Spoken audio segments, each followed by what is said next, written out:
So my mom had me at 18. My dad was still 17 when I was born. She told me why I was born.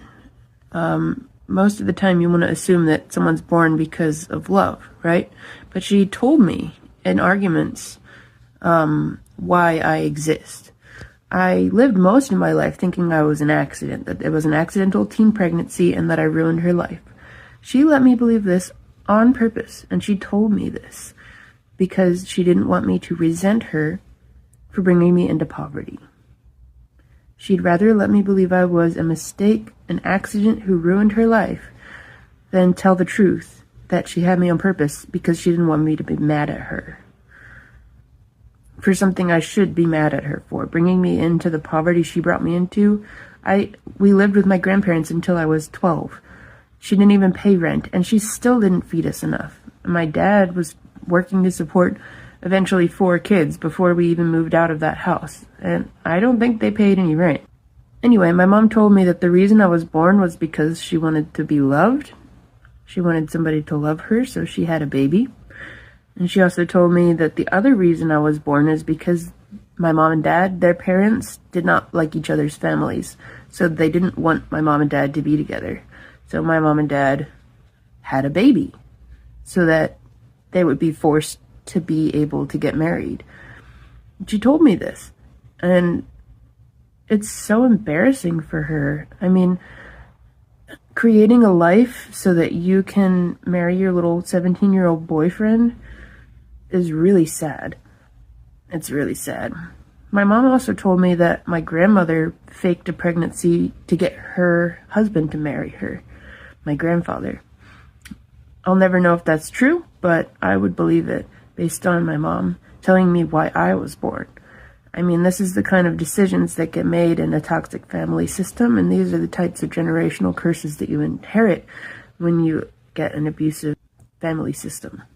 So what does knowing that you exist as a prop in a family war and as a source of unconditional love and adoration from a baby, finding out that that's why you exist is really difficult. A lot of people exist because their parents wanted to express their love in a child.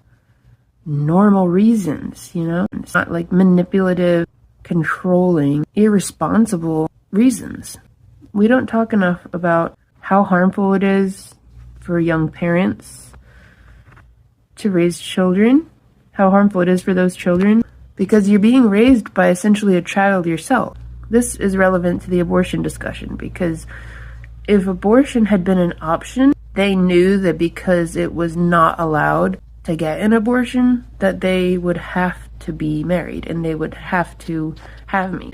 If we lived in a culture where abortion was a normal health service that people could get, they couldn't have forced their parents' hands to let them get married.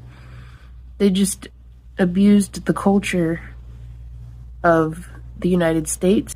They abused the religious culture to get things their way. And I don't know how much of this was my dad's idea. I know he was always very, very, very, very in love with my mom, very codependent and, dare I say, whipped. He has never chosen me over her. He has never chosen any of us kids over her. I mean never. Like, not once. And my mom continued to have kids. She had 4 kids. Every 3 or 4 years, when the child would start developing their own thoughts and feelings, she would have another kid to give her that sense of unconditional love again, and unconditional obedience and dependence. This is one of the things that narcissists do. They have kids because they're easier to control. And once the kid gets old enough to have their own thoughts, feelings, emotions, needs, desires, words, they just have another kid to satisfy that adoration, dependency need that they have as a narcissist. And I'm gonna put up another picture of how skinny we were. This is one of my siblings. We were not fed enough. We were not eating enough. And she just kept having more kids. This is abuse. And by the way, the older ones were meant to take care of the younger ones. So I essentially raised my siblings. I was changing diapers at age 8. My aunt was changing my diapers when she was 9. If someone has a lot of kids, The older kids are doing some of the work of the parents. This is a good example of parentification, when you make your child act like the parent. So I was expected to keep my siblings behaving, but I was also constantly criticized and yelled at for being a control freak or acting like a mother. I basically was a mother to them. My siblings and I don't speak because my mom stoked so much division and hatred between us. With the golden child and the scapegoat and the whole toxic family system, the result is I basically don't have siblings.